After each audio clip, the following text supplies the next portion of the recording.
La Bible dit, Dieu a aimé Noé. Et Dieu a décidé à ce que Noé fasse sortir le peuple dans la déprogrammation. Pendant que Noé est en train de sortir avec sa famille, le déprogrammateur est rentré encore dans la vie, dans le sang des enfants de Noé. Lorsque le déprogrammateur entre dans ta vie, il ne vient pas physiquement. Et le premier lieu où le déprogrammateur entre, c'est dans ton sang.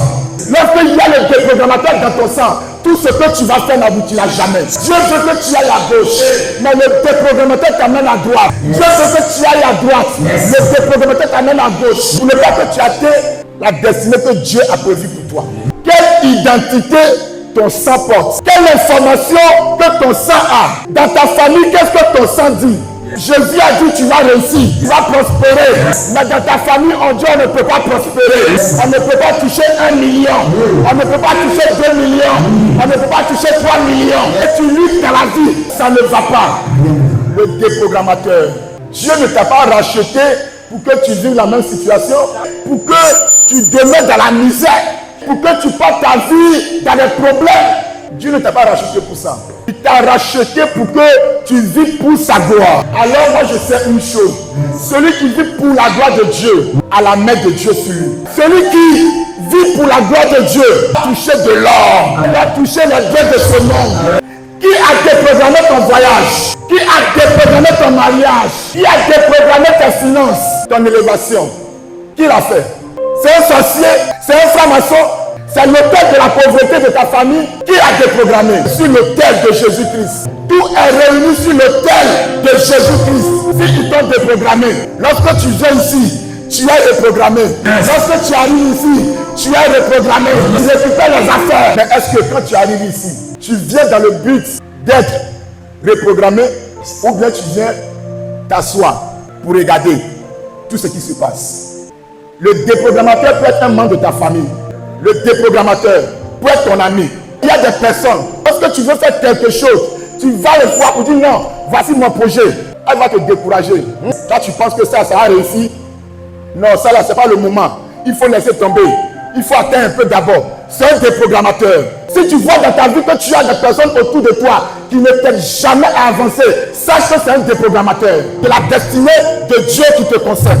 Si tu vois quelqu'un dans ta famille qui ne t'aime pas, toujours, on parle mal de toi, sache que c'est un déprogrammateur. Il y a souvent, on a l'habitude de dire, c'est Dieu qui a voulu. Ce n'est jamais Dieu qui a voulu. Alléluia. Amen. Le déprogrammateur travaille avec les sorciers. Le déprogrammateur travaille avec les esprits de famille, avec les liens, les hôtels de nos familles. Tu n'es pas conscient de ça, tu vas finir ta vie comme ça. Jérémie chapitre 18, à partir du verset 18. La Bible dit, et ils ont dit, venez, complotons contre Jérémie, car la loi ne périra pas faute de sacrificateur, de sage, ni la parole faute de prophète. Venez, tuons-le avec la langue. Venez, tuons-le avec la langue. Ne prenons pas garde à tous ces discours. Le déprogrammateur, lorsqu'il est dans ta vie, tout ce que tu dis là, il ne considère pas. Le déprogrammateur, même si Dieu s'est révélé à toi dans un moment de jeûne et prière, lorsque tu es en train de leur dire, voici ce que Dieu m'a dit, ils ne t'écouteront pas. Ils vont te dire, non, toi tu es sûr que c'est Dieu qui t'a parlé. Et ils vont te décourager de la parole de Dieu. Ils vont te décourager de ce que Dieu t'a dit. Et il y a plusieurs qui sont détournés comme ça, de ce que Dieu leur a dit. L'Éternel Dieu parle à Jérémie et il va annoncer la parole au peuple. Mais ils disent, on sait que ce que Jérémie est en train de dire, ça vient de Dieu. Mais voici ce qu'on va faire. On va comploter contre lui pour ne pas que ce qu'il va dire là touche le cœur du peuple. Or, nous savons que la parole a un pouvoir. La parole libère. La parole délivre. La parole change. Or, s'ils se sont complotés contre Jérémie pour le décourager, pour ne pas que ce que Dieu a dit à Jérémie se réalise, ça veut dire qu'il y a des gens dans ta vie aussi qui complotent contre toi pour que ce que Dieu a mis en toi ne se réalise pas.